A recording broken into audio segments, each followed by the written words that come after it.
What do you get if you take a Bentley Bentayga, make it look less ugly, fill it full of the latest technology and then sell it at half the price? That's right, you get the new Volkswagen Touareg. Now in this video I'm going to tell you why it's the poshest VW ever, even posher than the old failed Phaeton. But first, subscribe to this channel and hit the bell icon to turn your notifications on so you're alerted when we make a new upload. Right then, let's start this review by talking about this car's design because, put it this way, you're certainly not going to miss it. The front is dominated by this huge slatted shiny grille. You've got some cool LED headlamps there. This particular car I've got here is riding on 20-inch alloy wheels. Now you probably noticed lots of chrome about the place. That's because this is the atmosphere version, so it's slightly more elegant. You can get a sportier looking R-Line version with bigger bumpers and stuff like that. Talking about bigger, this car is slightly longer and wider than the old Touareg, that is slightly lower, but it still looks colossal. In fact, it's like the automotive equivalent of one of those. Or is it more like one of those? How about one of those? Or maybe there. I'll tell you what, you guys decide. Click on the pop-out banner in the top right-hand corner of the screen to cast your vote. Let me know what you think it looks like in the most pointless vote we've ever done yet on carwow. Being big has its advantages. For instance, the new Touareg's boot is so huge you could live in it. And there's plenty of room here in the back seats, as you can see. Lovely. The Touareg also feels vast in the front. More importantly though, does it feel special? I'm going to see how long it takes me to find a cheap bit of trim or plastic. So, squidgy dash, lovely steering wheel, solid there, lovely there, lovely there. Wait a minute, that's a bit scratchy. That's scratchy as well, and this part on even something like a Skoda Kodiaq is soft touch. Yeah, that's hard. On something like a Q7, it would be soft touch, and then the door pockets gets really cheap down there. So, it looks quite posh, but it's not quite as luxurious as you might think. What I can't fault though is a Touareg's amazing new infotainment system. Actually, before I talk about that, I want to tell you guys about a special Refer a Friend scheme we're running at carwow. If you click on the pop-out banner in the top right-hand corner of the screen or on the link below the video, you can refer a friend to carwow, and if they then go on to buy a car through us, we will give you a £50 Amazon gift card, and of course they can save an average of £3,600 off their new car. Anyway, back to the technology.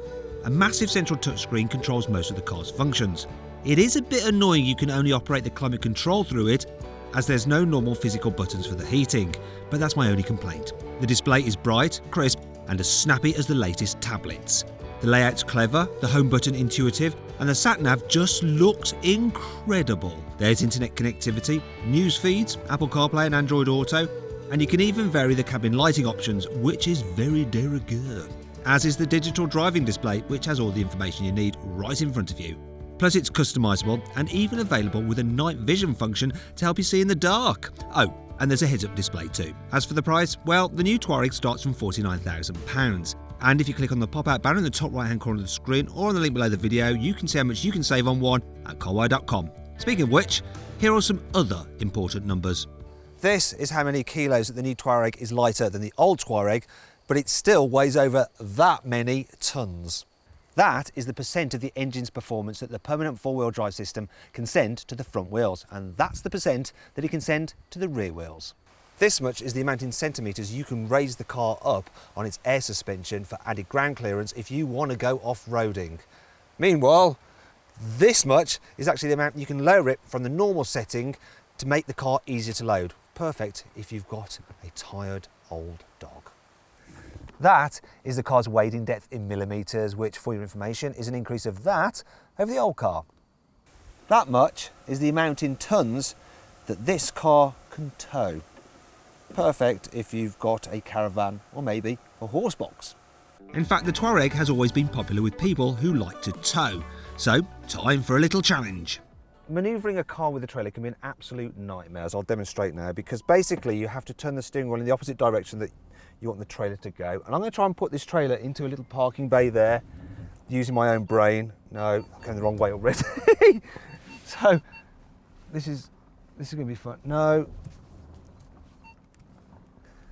I'm almost crashing into the trailer. Right, let's try again. So bend that round. All right.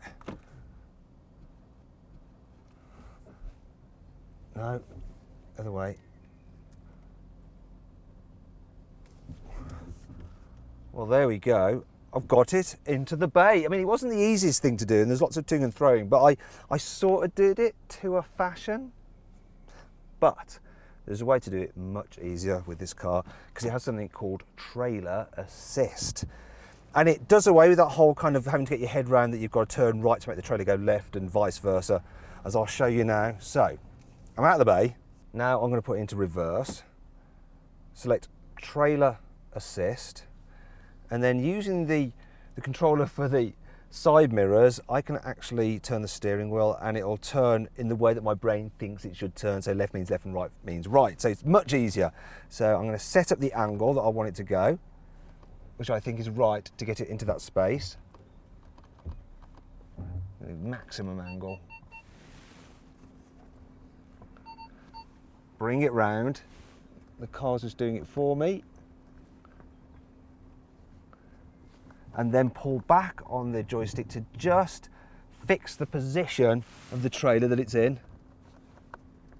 And it should roll nicely into the bay. Look, no hands. So easy. That is so easy.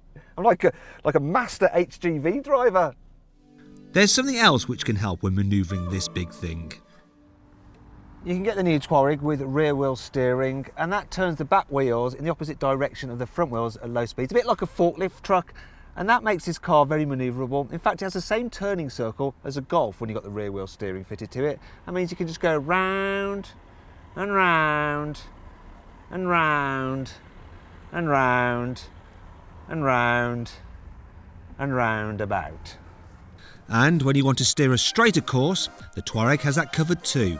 This car has a very advanced cruise control system, so it's got the usual thing where you can set the speed and it uses a radar to keep you a safe distance from the car in front. It's also got lane keeping assist, and it seems to be pretty good. There is the tendency for it to look like now it's like bouncing me between the white lines. I wish it would just hook up and keep me central. However, apparently it can learn how you drive, so it should eventually. Oh, he's not very happy with me. It's because I think I pulled in front of him to do this demonstration. Oh dear. Anyway, I'll continue. Right, now it's moaning at me for having my hands off the wheel, but I'll see how long it'll do that for. What I was saying was the fact that, oh, it's not happy. What it'll do is learn how you drive. So now it's hooked up and it's in the center. Now the car's actually like jolting me, braking a bit, and it's pulled, oh, it's doing SOS, emergency assist. Oh God. Right, so if you don't have your hands on the wheel, this car will react. It will try and wake you up by tugging on the seatbelt. You might have seen it there. And then it'll brake, it'll jerk the brakes to wake you up, and then it'll do an emergency stop and put SOS and probably call the emergency services as well. Oh, that all got a bit exciting. Anyway, as I was saying, after a while it learns how you're driving. It does hook up to the middle of the road, the lane keeping assist, it's pretty good, and apparently it can actually see if a car next to you is starting to veer into your lane, and it will move you over slightly in your lane. Also, the system can actually read road signs, so if you go into a lower speed limit, it'll automatically reset the cruise control to lower and then set it back to the higher speed you had originally once you're out of that reduced speed limit section. Plus, uses the sat nav to actually tell how the road is going to bend or change, and it will slow the car down if it needs to if you're approaching a tight corner. It's all very, very impressive, really. Now, unlike with most systems, you can actually use the cruise control on normal roads as well. For instance, I'm on a twisty road here going through the mountains, and it's working in conjunction with the satellite navigation system, and even though I've got this speed set to 100, which is the limit here, it will spot if there's a bend ahead and will slow the car down automatically, so it's slow enough to go around the bend. So effectively you don't really have to use the brakes at all, you just let the car do all the work for you. It's dead simple. You just have to turn the wheel to get around those sharp corners. Actually, you know what? I'm going to turn the system off and just drive it myself, because I reckon Volkswagen is being a little bit pessimistic with the speeds it says the car can go around the bends, because it may be big, this, but it's surprisingly agile. Oh, I'm almost going double what VW's cruise control thinks I can do. Oh, hopefully I won't come off the road. Though if I do start to leave the road, the car will sense that I'm about to have an accident, and then it'll go into its like pre-crash procedure where it'll tighten my seatbelt to hold me in place. It will make the seat more upright so I'm in a better position in the event of an accident, and it'll do things like shut the windows and stuff. So yeah, it should make sure that everything's okay. And even if it's not, and it's really quite nasty, the car will automatically call the emergency services to come and, well, gather me up, hopefully take me to hospital. This car's traction control system also has an off-road mode. It's just a shame there's nowhere really to test it. Oh look, a road to nowhere. I'm not sure I'm supposed to be doing this. Oh dear. Yeah, it can go off-road. Well, as much as anyone is ever going to need their car to go off-road. Maybe you won't be able to cope with this extreme stuff as something like a Land Rover Discovery or a Toyota Land Cruiser, but yeah, no one's going to be doing any more extreme off-roading than this. Here I am, near Salzburg, just driving around.